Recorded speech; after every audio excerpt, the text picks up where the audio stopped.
What's supposed to go into the meeting minutes anyhow? Am I recording them correctly? If I had a nickel for every time I got asked about meeting minutes, I would be a very rich woman. But let's take a step backwards and simplify things just a bit. Why do we hold meetings in the first place? Correct, to get business done. And that's exactly what you need to record in the meeting minutes. The details of the business that got taken care of in the meeting. You need to remember that they're minutes, not seconds. And what you record in the minutes should be a record of what was done in the meeting, not everything that was said by every single board member. In this video, I'm going to quickly go over a few important minutes, do's, and don'ts for all you recording secretaries. For a more complete list of meeting minutes, do's, and don'ts, please check the description below. Do number 1, do use the agenda as a guide. Your meeting agenda and your meeting minutes, they work in tandem. As you move through each item on the agenda, make certain that you record what action was taken for each item of business. Your meeting minutes will also support the creation of your next meeting agenda. Do number 2, do enter the exact wording of the motions as finally adopted. Your meeting minutes are not just a historical record of the business that has taken place during the meeting, they are also the legal record. So it is essential that the recording secretary makes certain to properly record the motion that is passed or not in its entirety. Do number 3, do record all counted votes, for and against.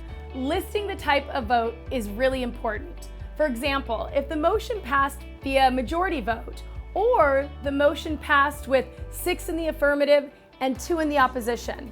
Remember that abstentions do not count as any type of vote unless your organization's bylaws state something different.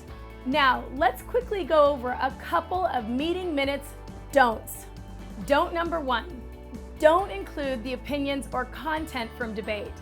As the recording secretary, you are not a court stenographer who needs to list all of the opinions and comments of your board members. Your job is to capture clearly the actions that were taken during the meeting. Individual comments and opinions are not relevant to the business decisions that your board eventually takes, so don't include them. Don't number 2, don't waste too much time approving your minutes. Nobody wants to waste time in your meetings, and your board members really shouldn't be spending a ton of time approving the minutes from your last meeting. This process should move quickly and effortlessly for the most part.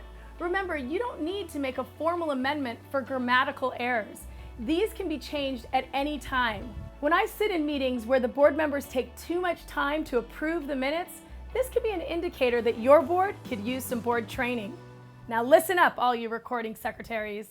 You know your meeting minutes are the legal record of the decisions and the work of your board. So you know that the work that you're doing to keep accurate minutes is incredibly important. And to drive home how important this work is, I want you to show up in your meetings thinking of yourself as a gladiator. Morituri te salutamos. Those about to die salute you. Yes, that's right. I want you to see yourself as a bold gladiator in the arena of your meetings, fighting to keep the information specific and understandable. So what do I mean by that? Well, if you're the recording secretary and you're lost and you don't know what the motion is on the floor, then you're not the only one who's lost. You need to boldly unsheathe your sword or raise your pen and bravely raise your hand and ask the presiding officer to clarify the motion. It is your job to fight for clarity and understanding in your board meetings. You need to show up for your meetings feeling empowered and confident so that you can cut through any clutter and capture the business and important details that need to be included in the minutes. Meeting minutes do not need to be complicated, and neither does Robert's Rules of Order. If you enjoyed this video, please make sure that you subscribe so that you don't miss any of my upcoming videos. And for all of your Robert's Rules of Order training and board development needs, please visit my website, robertsrulesmadesimple.com. Thank you so much. My name is Susan Leahy, and happy meetings.